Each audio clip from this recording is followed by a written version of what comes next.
চিনছনি আমারে?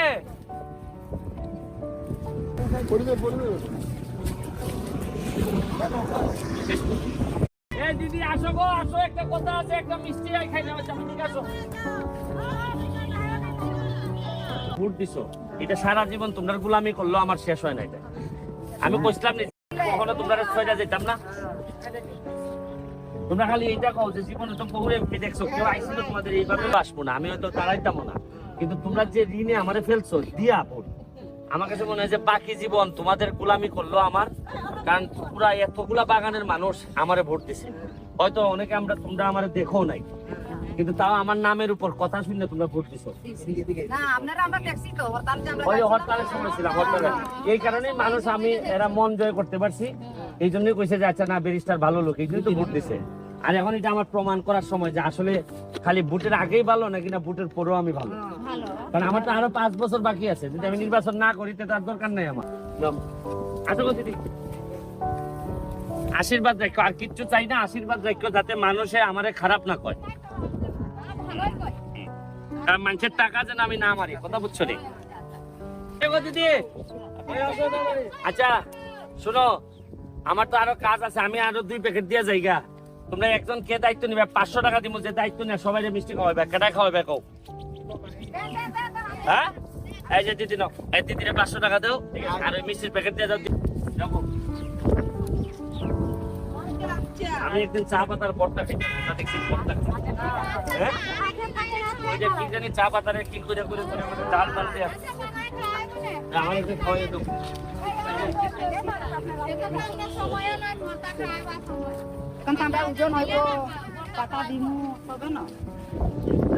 শুনো, খালি মিষ্টির জন্য না, তোমরা যদি কোনো সমস্যায় পড়ো, অনেকে আছেন নেতারা যায় না গিয়ে আবার উল্টা পাল্টা বুঝায় আমারে।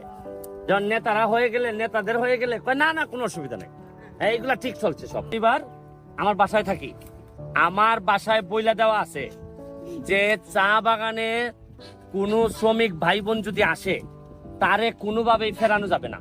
মানে আমার জন্য, মানে আমার বাপ নাই, আমার মা দেশে থাকে না, এরকম একটা এতিম ছেলেরে আপনারা যেভাবে আপনারা সম্মানিত করছেন, এইটার ঋণ আমি মানুষের বাচ্চা হইলে কোনোভাবে দেওয়া সম্ভব না। আমি এমপি হইয়াই প্রথমেই গিয়া শেখ হাসিনার জননেত্রীর কাছে গিয়া বলছি যে আপনি যদি চা বাগানের চায়ের দাম না বাড়ান, তাহলে শ্রমিকের বেতন পাবে না। এই 40 বছরে কখনো কেউ সংসদে দাঁড়াইয়া বলে নাই আমাদের কোন এমপি।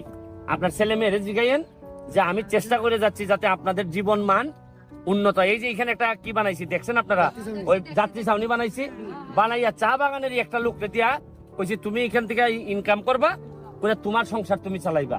আরেকটা করছি চন্ডী রামগঙ্গা, আরো করতেছি, আরো বিভিন্ন জায়গায় করতেছি। আমার কথা হইলে এই জায়গাটারে আমি একটা পর্যটন নগরী বানাইমু, যাতে তোমরা যারা চা বাগানে কাজ করবা, আর তোমাদের যারা ছেলে মেয়ে চা বাগানে কাজ করবে না, এরা যেন বাহির থেকে পর্যটক আইলে এদের মাধ্যমে ইনকাম করতে পারে টাকা। তাইলে হবে কি, শুধু চা বাগানের উপর আর নির্ভর না, তুমি তখন অন্য জায়গা থেকেও তোমার আয় ইনকাম আইবো। তো তোমাদের ভাগ্য উন্নয়ন চায় না, এরা খালি চায় বছরের পর বছর খালি ভুট্টা দেলাও।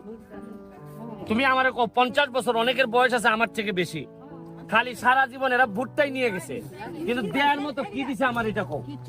তোমাদের দেখা যায় বেশিরভাগ বাগানে মন্দির নাই, বেশিরভাগ বাগানে আমারে কয় নাচ মন্ডল নাই, এরপরে কয় পানি নাই, রাস্তা নাই, ব্রিজ নাই। চা বাগানের মানুষ অত করণ লাগবো কেন, ভোট তো এরা এমনি দিব। আর এবার চা বাগানের মানুষ দেখাই দিছে ভোট কেমনে দেয়, এই জন্য এক ভদ্রলোককে বাড়ি পাঠাইয়া একেবারে ঢাকা পাঠাই দিছে। দেখো দিদি, এটা দিয়ে দিও, আর দিদি 500 টাকা নেন, আর দিদি টাকাটা। ওকে দিদি, গেলাম। আমি সব সময় আসা, এই যে সুর মাঝে তোমার পুকুরটা বানাই দিছি, এই যে ব্রিজটা আমি এমপি হইবার আগে করছি, যে স্কুল বাজার টিলানি কয় মাঝিলের ব্রিজ। তোমরা যা যা লাগে এই আগামী 5 বছর পর্যন্ত তো আমি আসি, এমপি আছে, আমার তো আর এখন কেউ বিদায় দিতে পারবো না। এই 5 বছরে এমন করা দিয়া দিমু যে দেখছো না কেমনে। আমি এমন হইতে পারে দিদি, আগামী 5 বছর পরে এমন হইতে পারে আমি বাঁচতেও না পারি, অথবা আমার মনে হইতে পারে আমি নাও দাঁড়াইতে পারি। আমার কথা হইলো যে আমি এমপি না থাকলেও আমার গাড়ি দেখলে তোমরা যেন দাঁড়াই আইসা দৌড়াই আইসা বলো যে আমার ভাইটা আইছে। সবসময় এমপি থাকা লাগবো তা না, কিন্তু তোমরা যেন আমার একটু বুঝো যে এটা আমার মানুষ, এটা আমার ভাই, এটা আমার ছেলে। ওর কাছে গেলে কোনো না কোনো একটা পদ বার হইব, আমি এটা চাই। আমি এমপি মানুষ সারা জীবন থাকতে যদি তোমরা আমারে না ডাকো, তোমরা আমারে দেখলে যদি মুখটা ঘুরাই চলে যাও, তো এই এমপি হওয়ার কোনো দাম নাই। ঠিক আছে দিদি, গেলাম। কথা আছে, পরে তো খালি আইতেই থাকবা, আটকাইতেও পারতাম না। পরে কইবা যে আম না করে এই মিষ্টি রাঁধছিনি, এই মিষ্টিটা দেও রে।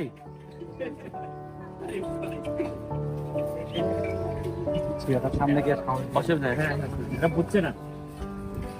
এই দিদি একজন আসো, মিষ্টিটা খাওয়াই যাই, আসো। আপনাদের জন্য মিষ্টি আনছেন দিদি, চলে আসেন।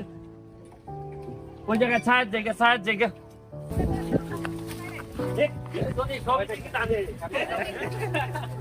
তুমি খাওয়াইলে সবাই। আমি এখন জায়গা, আমার এই মাধবপুরে একটা প্রোগ্রাম আছে। আর আসল কথা হইলো যে এমপি হইবার পর তো জনে জনে তো যাইতে পারতেছি না। আর এই যে এদিকে যাওয়ার সময় যারা এই রাস্তায় পাই সবাই মিষ্টি খাওয়াই যায়। কারণ আমার কথা হলো আমি তো আরো 5 বছর আছি এমপি। 5 বছরে যদি 50 বার আসা যাওয়া করি, তাহলে তো তোমাদের সাথে একটা সম্পর্ক হয়ে গেল। আর ভয় ভাঙ্গাই তুই কত, তাহলে আমার কাছে চাইতে হয় না তো। কারণ আর তোমার নেতারা আছে না, সব কথাকে আমারে কয় না। তোমার কাছ থেকে আমি যে কথা পাইমু, তোমার নেতারা কয় না। সব নেতারা তার লাভের চিন্তা করে। আমি চেষ্টা করবো তোমাদের একেবারে মাঠে আইসা তোমাদের কি সমস্যা জানার। এই যে দেখো তোমাদের পুকুরটা বানাই দিচ্ছি আমি, এদেরকে নিয়ে সিটের এই টেবিল চেয়ারের ব্যবস্থা করবো যাতে বসতে পারো এখানে। আর দামি দামি গাছ লাগাই দেবো, আর একটা বড় ঘাটলা করে দেবো যাতে এখানে জমিদারের মতো লাগে। কথা বুঝছো? এই আমি তোমারে কইছিলাম যে ভোট আমি একবারই চাইমু, আর বাকি যদি কোনোদিন দাঁড়ায় তোমরা খুশিতে আমার ভোট দিয়াইবা। এবং তোমরা আমার জন্য আশীর্বাদ রাখো, তোমাদের জন্য আশীর্বাদ করে যেতেছি। আর ডরাইও না, যে কোনো সময় চলে আইবা বিপদে পড়লে। ঠিক আছে? তোমরা ভাবতা যে এমপি খালি আমরার পিছে দৌড়ায়, আগে তো তোমরা এমপি পিছে দৌড়াইছো, এবার কি ভোট এমপি বানাইছে, এখন এমপি তোমরার পিছে দৌড়ায়। জায়গা দিদি ভালো আছে। ও আচ্ছা, ভালো আছে।